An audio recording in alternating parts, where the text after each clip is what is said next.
Okay, lights, camera, action. Today I'm transplanting my cabbage seedlings, and I'm putting them in flats. And this one is a 38 cell flat, and wanted to show you a cabbage seedling and the proper method for transplanting them out of their medium, which is commonly known as pricking.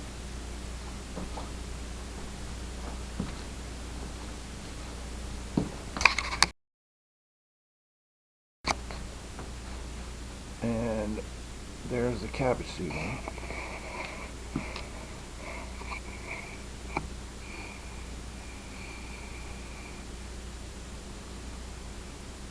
Right there.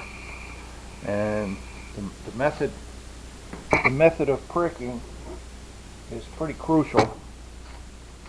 And what you need to do when you do this type of a thing is you want to grab the seed leaf.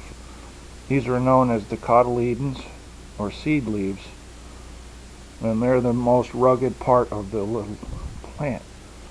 And you don't want to grab the stem because it's really very fragile and could break. And I've done that, so I know.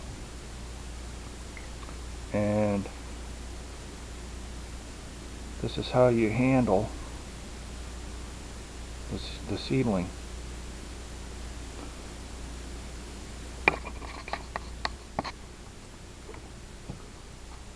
Here are the little seedlings.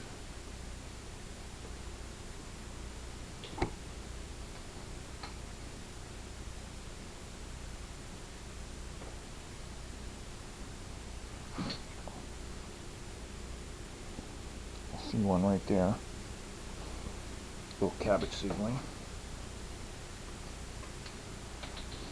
And what you do, and what I do, is I have a little tool here that I kind of got as part of a dog grooming toolkit from a vet, and it was the file that you use to file down the fingernail or the claw, and it doubles as a pretty decent pricking tool. And what you do, you take your seed leaf, you grab I'm going to get something to contrast so you can see. You take the seed leaf, the cotyledon, you grab that little rascal there, and that's the most rugged part of the seedling. And then you take your tool, you bring it down, and you just lever it out.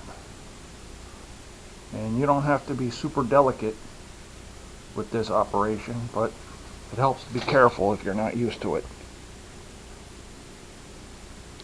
So you grab them like that, and you bring it over to your little flat here, and you take I'll set that seedling down here. I can't, this is on Zoom, so I really can't see. I can't really tell if you're getting all this. So anyway, you take now this is a couple words about this soil in here. It's very fine. It's been screened a number of times, and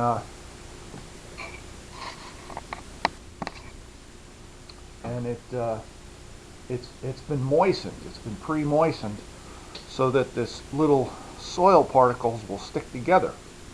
And the reason why you want that, rather than having it soaking wet or real dry, is because it makes the process that much more easy. Because when you do this, in order to plant your seedling, you want the soil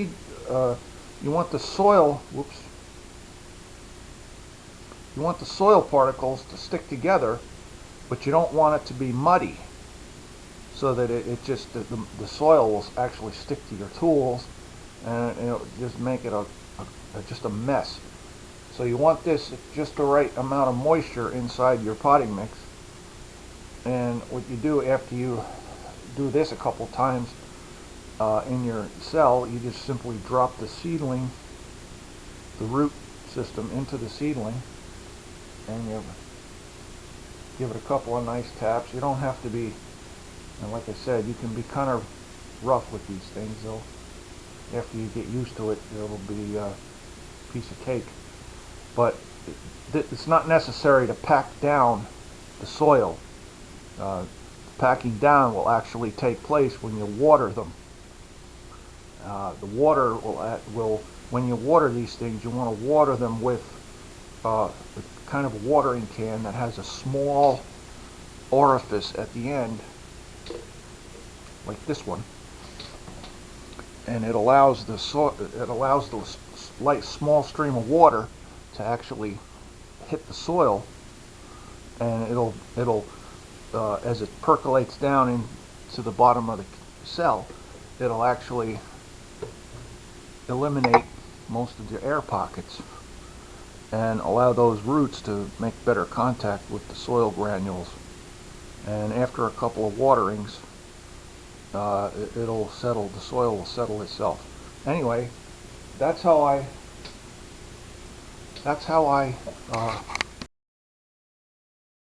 transplant my seedlings into their cells.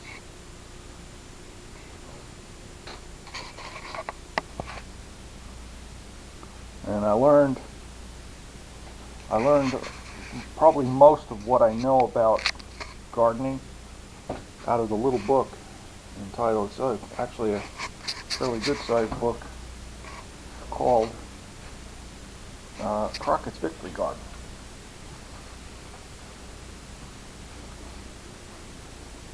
Crockett's Victory Garden.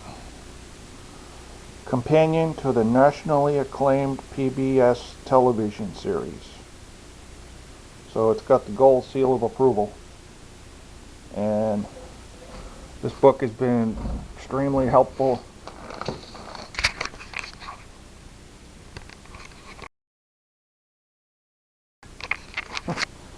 There's such a bunch of junk around here. I'm actually doing quite a few things at one time, so there's a lot of clutter. But anyway, this book has been quite an excellent guide for a beginning gardener. And although it probably is not in print, I know for a fact that they're around because I bought the companion to this book, Crockett's Indoor Garden, or something along them lines. So I know somewhere there's got to be a bunch of these books, and it goes by month, and it describes in pretty good detail how to do it, how to plant the plants, you know, summer, winter, spring, and fall. Believe it or not, it's got the winter. Here it is, February, and you can actually start some of your vegetables in February. So, but anyway, it's let's see, 326 pages, including the index and the table of contents, and it's even got the old-fashioned. This is pretty obsolete because they do change these growing maps from time to time. But it's tools for the victorious gardener. But anyway, this was the book that got me started in it. So, and I learned quite a bit from other gardeners, including my father. He was a really big gardener. So, I've also got the onions, the Spanish onions. Let me see if I can get the contrast here. It's hard for me to show you.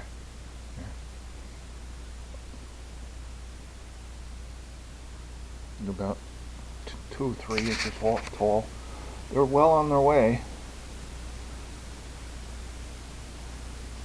already got, some of them already have three leaves on them.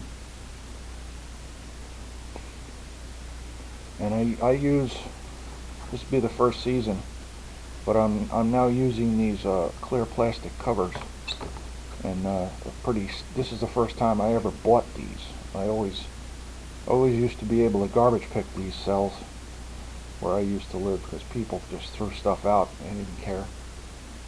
But out here, it's not the case. There's no real garbage that you can just drive along the street and find and pick up. But anyway, I bought these, and it was a good investment. This is my second season using these cells, and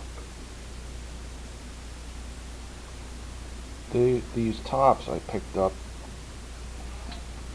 Oh, I don't know who makes them. Jiffy Pots, Jiffy Products. Oh, but anyway, these are pretty good. I got them used, but if I get 2 seasons out of them, it would have been worth it. Anyway, these are the onions, 2 flats of onions, Spanish yellow, and over here I got they're called Yellow of Parma. It's a rare Italian variety, or so the literature says. And I'll be transplanting these out in a day or 2, hopefully. And there's probably 200 on this side of the plant there. And I also have beets, Detroit dark red, and I started these last week too, along with the onions and the cabbage, and I think I should have staggered it a little more, because it's more than a couple of hours work doing this. I've got other things I need to do, but anyway, it's worth it. I'll be having wait a minute. Okay, I'll be having plenty of young vegetable starts to put in my garden as soon as the ground thaws out and it starts to get a little bit workable. It's the beginning of April and the ground is still frozen. It's in the day, it's warm enough to thaw it out a little bit, but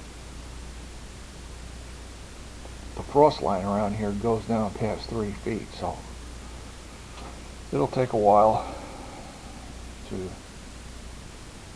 get back to more or less spring and summer conditions, so you can work the soil. And I guess that's it for now. I'll be having more plants to put in the ground as the time goes by. And but anyway, I hope you enjoyed that little demonstration, and this is how I do it. Other people have other methods of doing it, I suppose, but I figure I learned from the best. So thanks for watching. Have a good one.